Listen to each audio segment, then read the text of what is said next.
Graça e paz sejam multiplicados todos os dias de nossa vida. E nesse momento tão especial onde nós queremos meditar sobre a base da doutrina cristã. E sobre essa questão que Jesus coloca, o que você pode pagar pela sua alma? Vamos falar um pouco sobre isso. Pode sentar-se. Queridos irmãos e irmãs em Cristo Jesus, o texto de Mateus 16 que nós lemos hoje, ele é uma continuidade do texto anterior, mas é uma ruptura. E começa aqui, termina o episódio e começa um outro episódio na vida de Jesus. No texto anterior, semana passada, nós vimos Jesus perguntando quem as pessoas acham que eu sou, e aí surgem várias ideias, e Jesus diz: e vocês? E aí Pedro diz: és o Cristo, Filho do Deus vivo. E Jesus diz: que firmeza, que declaração de fé sobre essa rocha, sobre essa pedra eu vou edificar a minha igreja. E aí tem o texto de hoje onde diz assim: a partir daqui, a partir desse momento, começa uma nova etapa. Até esse momento, Jesus havia ensinado e havia mostrado seus sinais de divindade, seus milagres, mostrando que era Deus.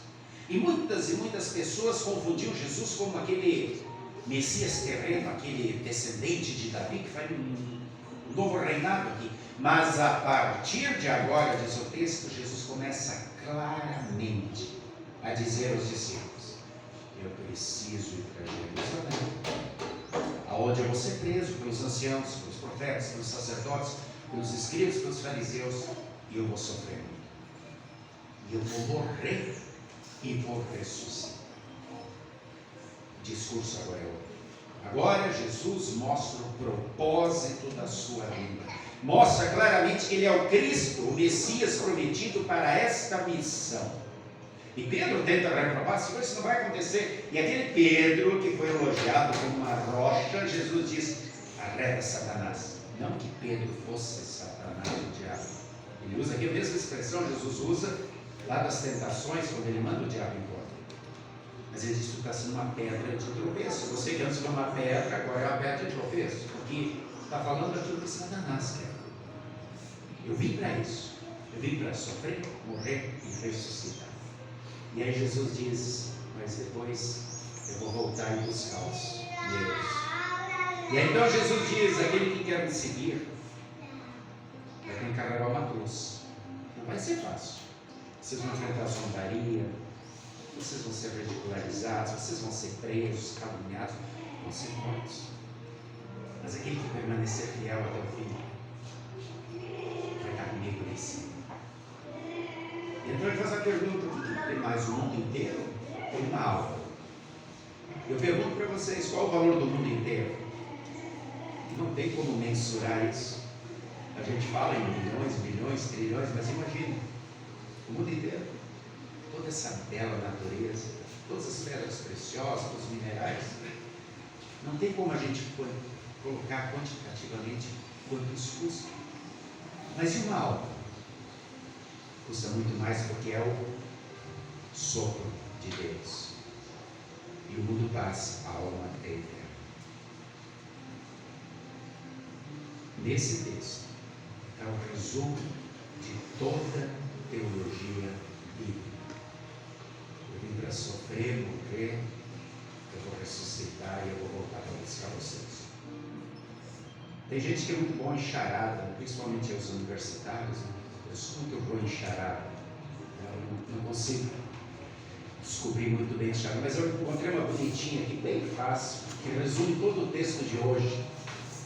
Quem consegue ler isso aqui?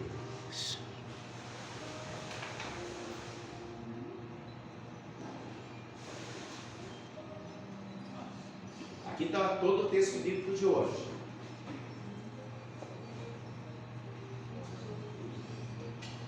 A cruz e esse arco fica fácil, né? Um túmulo vazio, mas não faz.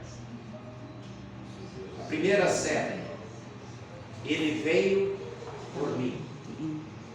A cruz, ele morreu por mim. O arco, o túmulo vazio, ele ressuscitou por mim.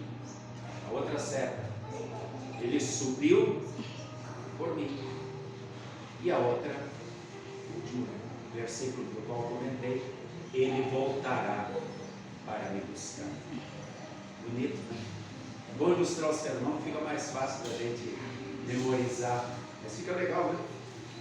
Só vou fazer uma tatuagem, assim que eu estou induzindo vocês. Mas aqui está toda a mensagem do texto de hoje. Vocês notaram? Jesus disse: eu tenho que ir para Jerusalém para sofrer, morrer, ressuscitar. E depois ele disse: eu vou voltar para buscar aqueles que creem em mim.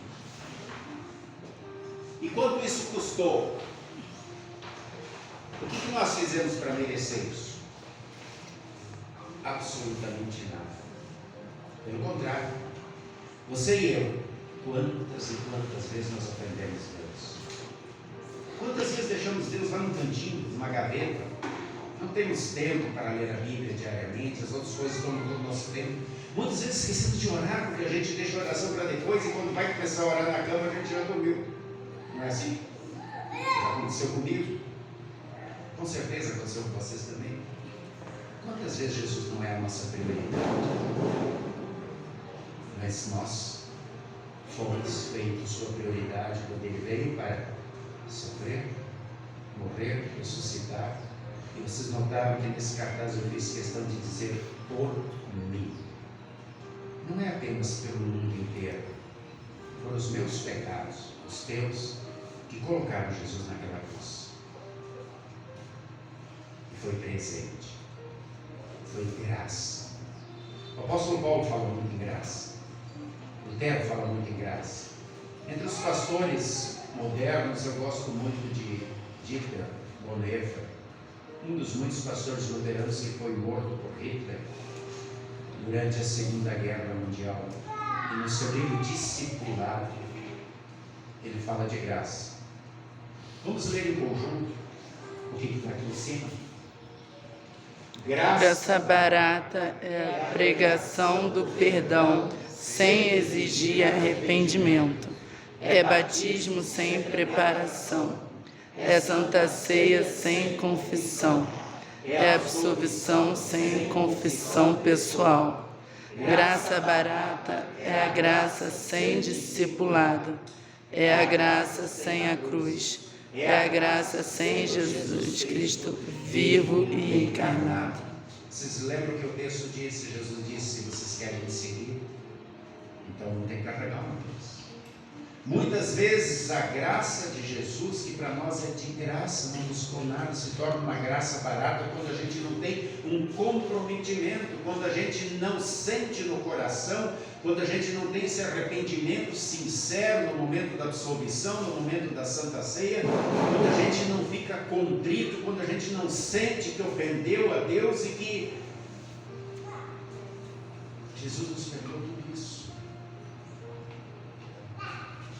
Vamos ler juntos? A graça onerosa é o tesouro escondido no campo. Por causa disso, um homem vai vender tudo o que tem de bom grado. É a pérola de grande preço, e para comprá-la, alguém venderá todos os seus bens. É a regra real de Cristo, por causa da qual um homem arrancará o olho que o faz tropeçar.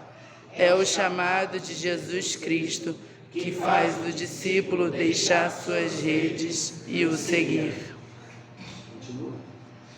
Acima de tudo, é cara porque custa a vida de seu filho. E o que custou muito caro para Deus não pode parecer barato para nós.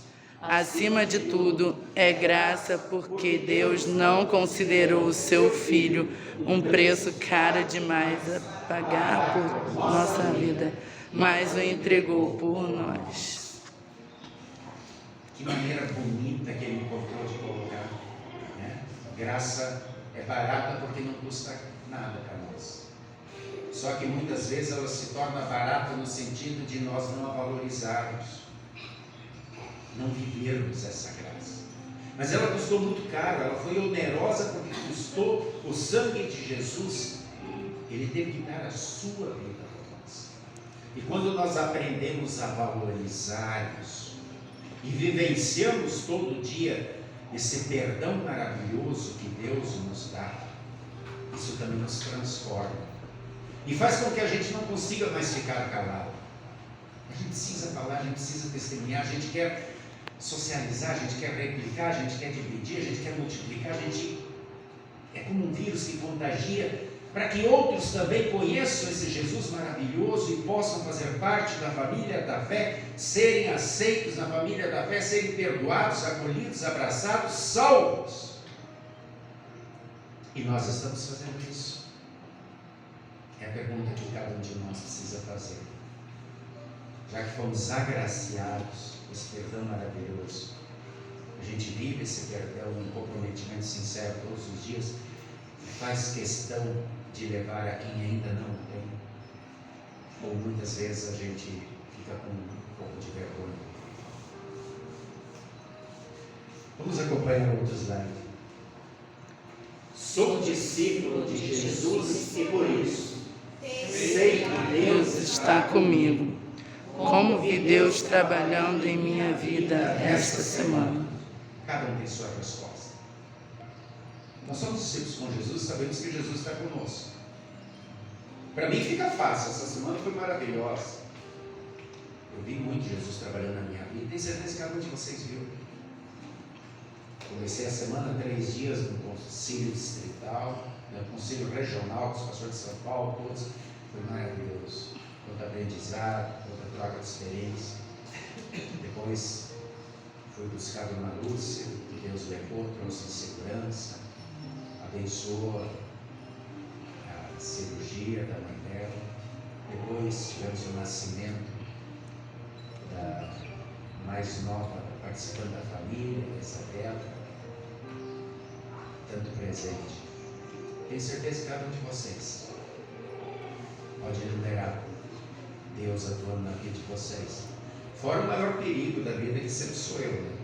Eu tive que dirigir à noite, buscar a Lúcia, levar a Lúcia, uma noite chuvosa, trânsito, eu enxergando quase nada, e Deus leva e traz. Então é muita atuação, dou muito trabalho para Ele. Mas eu tenho certeza que cada um de vocês também tem muita coisa para falar aqui. Pense um pouquinho.